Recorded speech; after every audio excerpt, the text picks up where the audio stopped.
बृहस्पति फलं मनोरथमलं पुत्रभोत्र प्रवर्धनम् यस्मात् तस्मात् शिवं मे स्यादिर्भयच्छमे फलदानकल्पोक्त संपूर्ण सकलफलाप्तिरस्तु फलं मनोरथफलसिद्धिरस्तु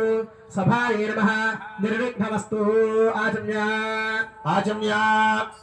अपवित्र पवित्रो वा सर्वावस्थागतोऽपि वा यस्मै पुण्डरीकाक्षं समाख्याभ्यन्तरश्रुतिः पुण्डरीकाक्षाय नमः आचम्या ओम केशवाय स्वाहा ओम नारायणाय स्वाहा ओम माधवाय स्वाहा गोविंदाय नमः विष्णुवे नमः मधुसूदनाय नमः दुर्गमाय नमः वामनाय नमः श्रीधराय नमः ऋषिकेशाय नमः पद्मनाभाय नमः दामोदराय नमः कृष्णाय नमः वासुदेवाय नमः प्रद्युम्नाय नमः अनिरुद्धाय नमः पुरुषोत्तमाय नमः दक्षाय नमः नरसिंहाय नमः नारायणाय नमः उपेन्द्राय नमः हरे नमः श्रीकृष्णाय नमः श्रीकृष्णवरब्रह्मणे नमो नमः यशो नाम रूपाभ्यां या देवी सर्वमंगला अक्षत्र पुष्पालु